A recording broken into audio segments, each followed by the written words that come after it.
My name is Azubike Jidaka, the founder of Old Nigeria Football. Okay, this life is just to share my Super Eagles experience. The first Super Eagles game, not the first Super Eagles game, but my favorite Super Eagles game I ever saw live at the stadium. Um, that was in 2009. No, yeah, 2009 actually. September 2009, Nigeria against Tunisia here in Abuja. We played at the National Stadium. Nigeria had already played Kenya, played Mozambique at the stadium. Tunisia was like the last game we were to play at home in that group. I remember how the atmosphere was before that game. Nigerian people, the media was saying, especially the media from Lagos, they were all saying um, the national stadium in Abuja is not always full. You should come and play a game in Lagos. You should take it somewhere else. Abuja stadium is not always full and all that. The Abuja fans turned out that day. I have never seen Abuja Stadium filled. And this was the time where petrol was still 65 naira per litre. So people could actually afford tickets to the game. I think tickets was as high as 500 naira, 1,000 and when our money was of value. And a naira to a dollar was about $150 to a naira at that point. So there was a lot of value compared to now. There's a lot of value to a naira. So fans came out that day. The stadium was filled to the brim that people were even standing at certain places that who couldn't sit. So that's how crazy that the game was. Nigeria team had Kanu. Kanu was already declining at that point. So Kanu was more of a super sub. Obina was on fire. Then Obina was on fire during that qualifiers. Ikechukwu Uche was on fire during those qualifiers. Odemwingie too was good and was good too. I think he was at his prime for Nigeria, internationally speaking, in my opinion, because not only did he play a major role in us qualifying for that World Cup, but he also assisted in that, especially in that game against Kenya, where he had a 9/10 rating. I've never seen a Nigerian player get a 9/10 rating before, but that was the first. He was the first player I knew that had a 9/10 rating. So he was fantastic at that period. Mikel was still good. Mikel was good, even though people expect him to be the Okocha kind of player. But Mikel in his own way, looking back now, Mikel in his own way was actually good in that team. So everybody was there in that game. So when we played that game, I remember the atmosphere was charged in the stadium on that day. I went with my sibling. I went with my sister. My dad was a journalist, so we had access. So I just sat behind the Tunisian goal, actually. So when the game started and all the atmosphere was building and charged and all that, when Saze scored that first goal, I still remember how the thing was playing out in front of me. He had interchanged with Ikechukwu Uche and all that. Then he beat one defender, beat another while in the box, and boom, he took it up. And that was the first goal. The whole stadium went wild that day.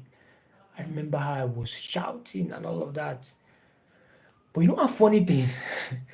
After that goal, it didn't even take up to a minute. I remember we were still celebrating. Fans were still celebrating the Osaze goal, 23rd minute. Hey, Osaze. The next thing, Tunisia just had one on replay. Sorry, as they restarted the game, Tunisia just hammered one. The whole stadium was still celebrating, thinking, what's going on? What's happening? What are the Tunisian players? Because they were running and celebrating. Stadium people were like wondering. When it now dawned on people that Tunisia have actually scored, everyone was now quiet. So everyone started abusing. You know, as Nigerians we be now. Say abusing the players. What kind of stupid players are these? What kind of thing is this, that, and all of that. Then they played that game, played it to the second half. Nigeria were pressing in that game. Tunisia were also trying to catch us in the counter. They had chances, I'm not going to lie. Tunisia had about 2-3 chances they could have scored after we had scored one. But Yamatu was also good that day, even though there was an opportunity, or should I say a situation he created that he didn't need to come out of his post, but he created that opportunity, but still redeemed himself and all of that. So when we played the second half, Obina came on. I remember Obina came on. Victor Obina came on. Victor Obina, for some reason, he made that stadium his stadium. As much as Ikechukwu Uche has the record for the most goals in that stadium, Obina too also Obina is second best actually in terms of people who have scored the most goals in that stadium. Never mind this chicken that is making noise and all of that. So back to the video. So Obina has the most goals, second most goals actually in that stadium. So he came on, and Naramo came on, and I think who was the third player? There was a third person that came on. I know Lubayo didn't finish that game. I know Ikechukwu didn't finish that game. I'm trying to remember the third person. I can't remember at this moment. But I know both of them came on. And then Mikel created that opportunity. Most of the work actually on that build-up was done by Mikel in the second half. I think in the 70-something, either 70-something minute or so. That was 70-something, 80 minutes, early 80 minutes, something like that. Then Mikel went to the mid, collected the ball, gave it to us, running on the wings. He just laid it for Enaramo, who scored. And Enaramo then was playing in Tunisia, playing for Esperance. I remember then, even before he played for Nigeria, there were rumors, not rumors, but Tunisia actually wanted him to represent them ahead of these World Cup qualifiers. It would have been quite interesting because Nigeria and Tunisia were having battles towards that 2004 to 2009 period. Not only did we play the AFCON semi-final in 2004, we played Etoile du Enyimba played Etoile du Sahel in Super Cup, played Etoile du Sahel in the Champions League final in 2004 too. So we're having encounters with Tunisian teams. Enyimba used to play Esperance too during the Champions League group stages and knockout stages. So Nigeria and Tunisia were more. I remember Tunisia also denied us the 2004 Olympics. We lost in their home. Osase was captain that day for the under-23s. We lost in their home. After we played the All-Africa Games, I think we came, was it second or third, we came the All-Africa Games football competition. So we played Tunisia. So Ramos was touted to play for Tunisia, but he ended up playing for Nigeria. We moved and got Ramos to play for us. So when he scored, it just felt like scoring against his home, or should I say, yeah, scoring against his home nation, second home nation actually, second nation actually. So when he scored, it was 2-1. We're thinking that this is done and dusted. And Tunisia, for some reason, while we were still celebrating that second goal, we have not gotten over the euphoria when Ramos scored because that goal made the whole stadium go wild. I've never heard Abuja Stadium go wild, as in the roar in that stadium that day. The stadium has never been that full. Never mind the game we played against Ghana recently in 2022, where they were getting free buses and the rest of them for the fans. But the stadium was wild that day. The atmosphere was charged. So we have not gotten over the Ramos goal. Tunisia scored the equalizer. When they scored the equalizer, people were now throwing things. I remember people were throwing bottles, throwing leathers, because they were celebrating in front of Nigerian fans. So we're not throwing things. Security had to like calm people down and all of that. So we're thinking we're going to get a goal and all. I think that event, that throwing of things went on for like 2-3 minutes. People were just throwing things out of displeasure and all of that. That was the first time I was experiencing something like that. I've seen all those things on TV, but that was like the first time I was experiencing something like that. So throwing things and all of that. So when the match finished at 2-2, fans were disappointed. I think some people broke the chair. Some fans, out of anger, broke the chair. Some were still throwing things. The players had to run to the dressing room because some fans were even threatening to climb, but the security then kind of like were putting people in order and all of that. It didn't stop Nigerians from breaking doors.